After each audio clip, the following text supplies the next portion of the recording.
Goeiedag vriende, dit is Pinkstersondag. Dit is die dag in die kerklike jaar waar die kerk fees vier oor die waarheid dat God die teenwoordige is, dat God deur sy gees by ons is. In hierdie oordenking gaan ons ook ruimte maak vir die feit dat ons opgeroep is om as kerke saam te bid vandag vir ons land. Reg aan die einde sal ek ietsie daaroor sê en dan gaan u 'n geleentheid hê om self voorbereiding te doen vir ons land. Dan het Tini ook vir my gesê dat die jeuggroepe heel innoverend met 'n Zoom gesprek ook vanaand en hulle by mekaar wees gaan bid en voorbereiding doen vir die situasie in ons land. So dit is 'n heel besondere dag en elke jaar in ons kerkjaar normaalweg sou hier voor my die nagmaaltafel gestaan het, uitgepak met brood en wyn om ons te herinner dat God deur sy gees by ons teenwoordig is. Ek praat van God as die teenwoordige. Tini het ons donderdag deur ons reeksie gevat deur 'n bietjie terug te loop na verlede Sondag toe hy begin het. En hy het donderdag aand een vir een daai temaatjies weer herroep, totdat hy by die donderdag aand tema gekom het. En nou is ons by Pinksterfees, die viering van daardie teenwoordige God. En as jy dalk na hierdie reeks bekendstelling op Facebook gekyk het, dan sou jy daar 'n foto gesien het wat my besonder aangespreek het. Dit is 'n foto van iemand met 'n masker op. Dis wat ons in hierdie tyd nou moet wees, né? 'n masker op, maar met biddende hande. En daardie prentjie het meer gesê as 1000 woorde. Dit het iets verwoord wat in ons reeks, hoe my kollegas een na die ander, so eintlik sonder dat ons vooraf kans gehad om daaroor te praat, het daar by elkeen van hulle iets na vore gekom oor ons broosheid, ons kwesbaarheid in hierdie tyd. Maar dan is dit die biddende hande wat daarmee saamgaan. Oorkoepelende tema, kom laat ons bid. 'n klomp kwesbare mense, wat meermale uitgelewer voel in hierdie tyd, wat hande saam sit, maskers op die gesig, en ons sê, kom laat ons bid. En daar's net een ding wat dit moontlik maak om te bid. En dis juist die boodskap van Pinkster, hierdie oortuiging dat God deur sy gees teenwoordig is. Daarom wil ek vir jou vra, om nou vir 'n oomblik rustig te raak in jou eie nadenke oor wat dit beteken as ons sing, God is hier teenwoordig. Jatti de Beer het vir ons hierdie lied uitgevoer. Kom ons luister daarna.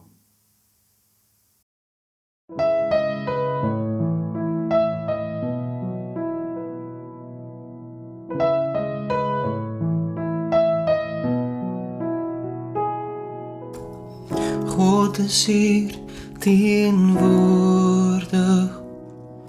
laat ons biddend nader, hier waar ons voor hom vergader.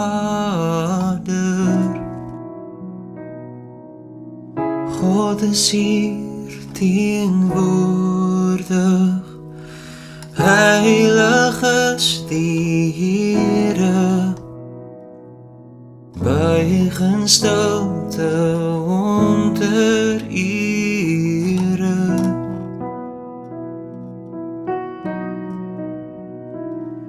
En wie hom roem,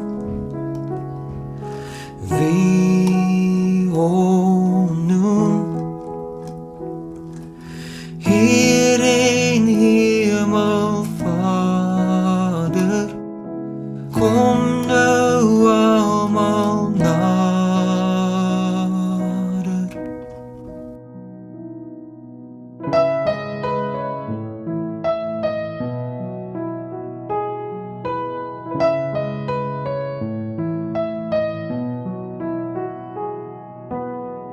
God is hier teenwoordig,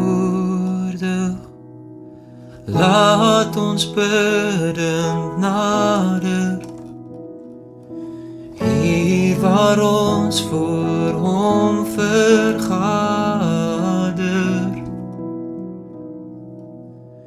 God is hier teenwoordig, Heilige Stiere, buig in stilte hom ter ere.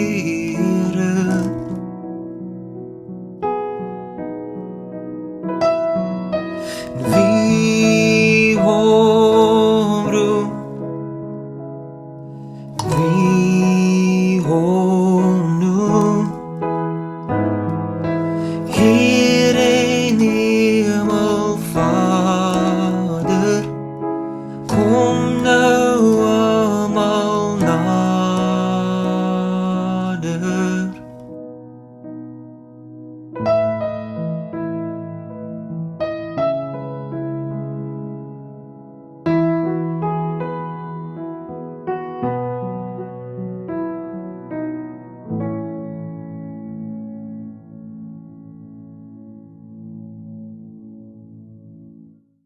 Ons ken almal hierdie gebruik, Sondag na Sondag steek ons die Christuskers aan. En ek hoef dit nie te verduidelik nie, maar laat ek net in terme van ons tema vanoggend sê, dit is altyd die simbool van ons erkenning dat God hier teenwoordig is.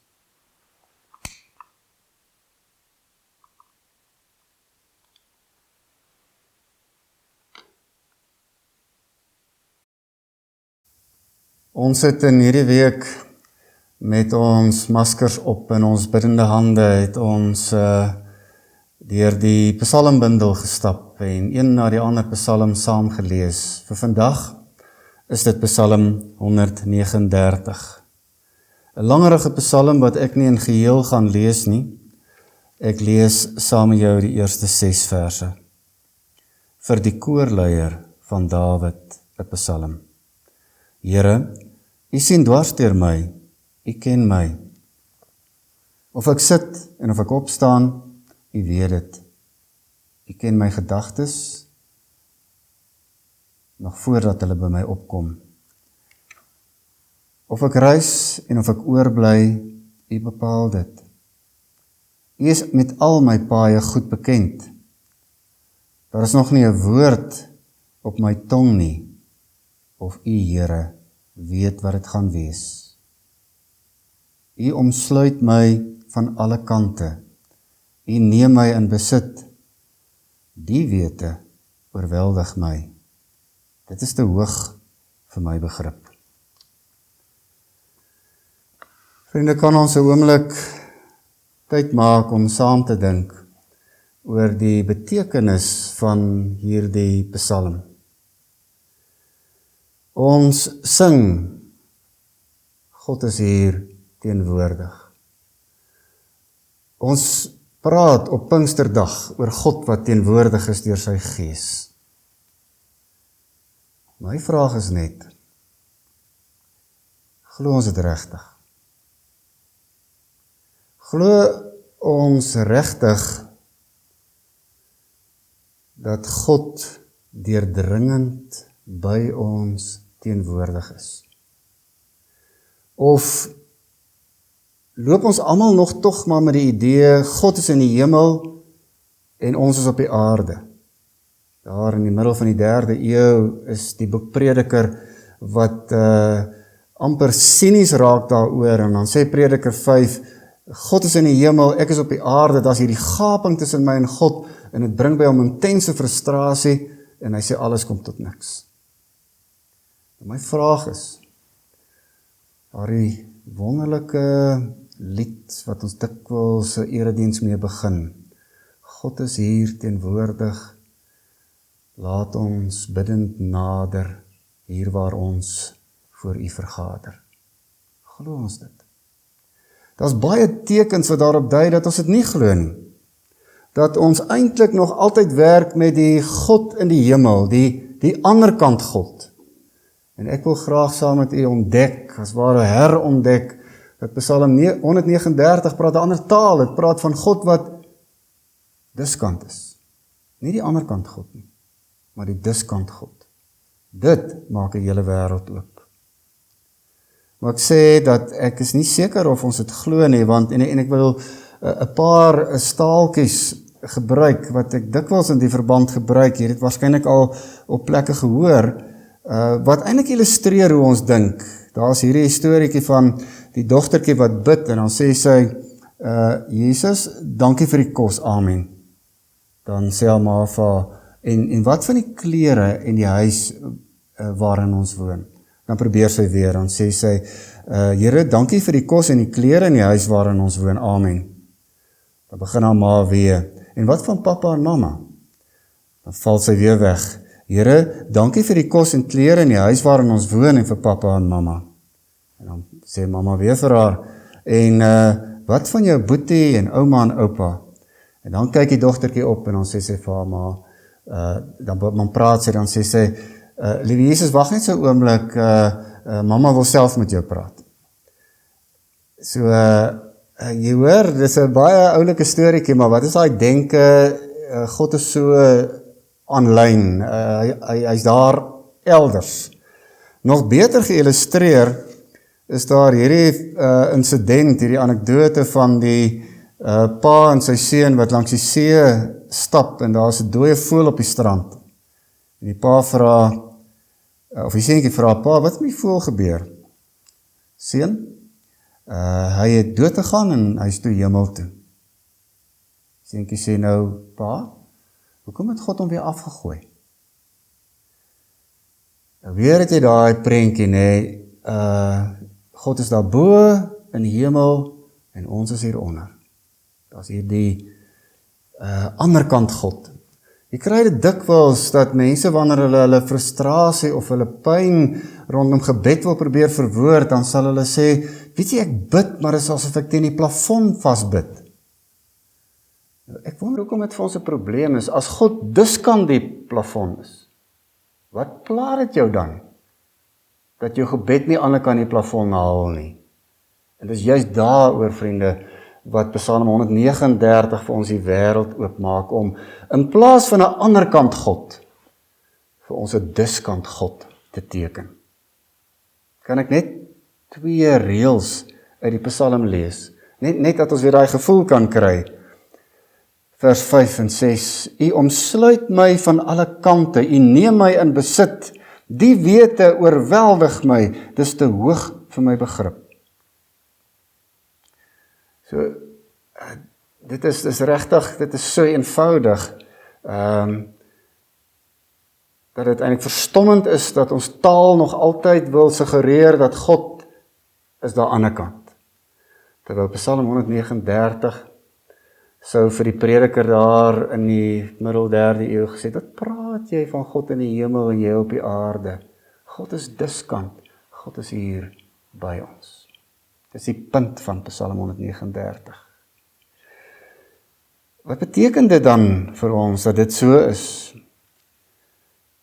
Willem Jordaan, wie so goed ek baie graag lees, het 'n klein juweeltjie op 'n stadium in een van sy rubrieke geskryf, wanneer hy oor God as die teenwoordige nadink.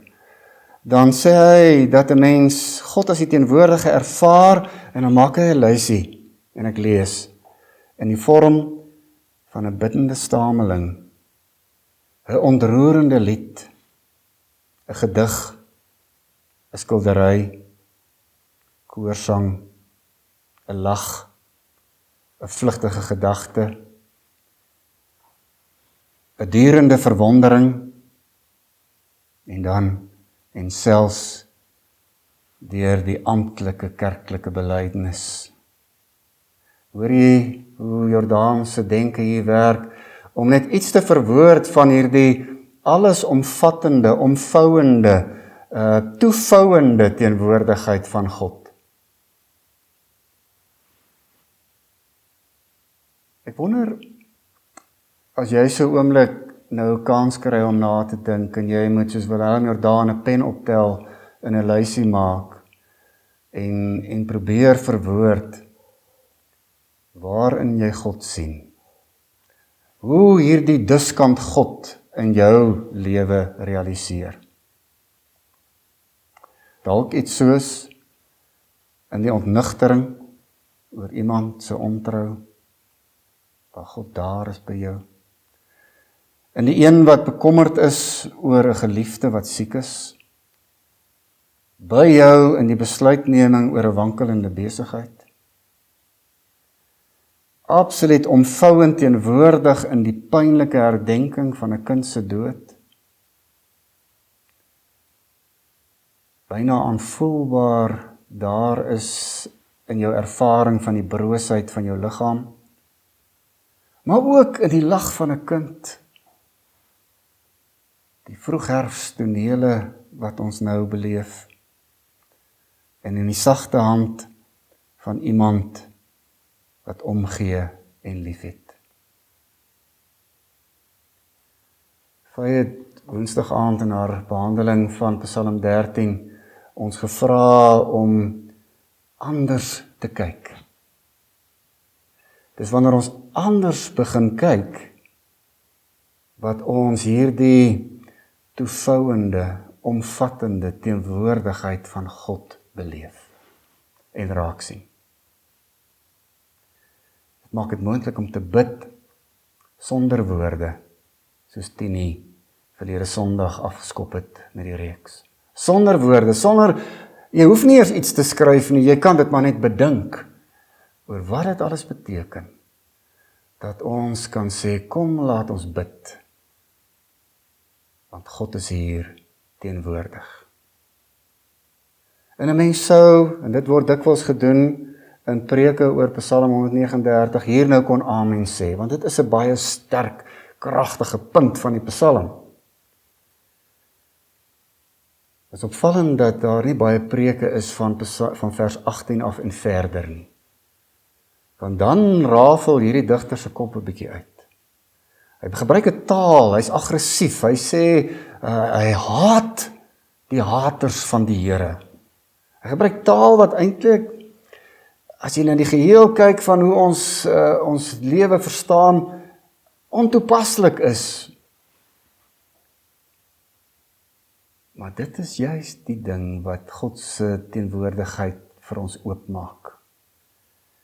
Ek kan nie meer probeer toemaak, wegsteek. Ek hoef nie 'n front voor te hou vir my audisie met God wat in die hemel is nie. Ek hoef nie mooi aan te trek vir die oproep hemel toe nie. Ek kan doodgewoon myself wees, my eie eerlike self wees en praat met God, en dis ook gebed, en daarom is die klag in die psalmbundel eweneens aanbidding.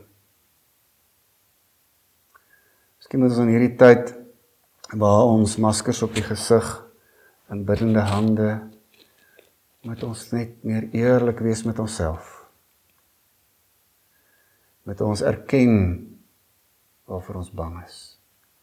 Moet ons met God daaroor praat, en dan gaan ons hierdie werklikheid waarvan Psalm 139 getuig, hierdie feit dat dit my oorweldig, dat dit eintlik bo my begrip is, dat ek niks daarvan eintlik regtig verstaan nie, maar dat dit so is. God is hier teenwoordig. Laat ons biddend tot hom nader. Amen. Vriende, ons is gevra om as kerk vandag te bid. As jy nou vir my vra, wat moet ons bid? Dan het ek nie baie woorde nie. In my kop kom die ou kerklike gebed op van Here, wees ons genadig. Daar's 'n gebed vir Afrika, vir ons land, vir ons kontinent, vir die wêreld waarvan ons deel is. Kom ons luister na daai lied en ons maak dit ons gebed. En terwyl ons weet ons rus binne die teenwoordigheid van God, bid ons vir ons land en sy mense. Amen.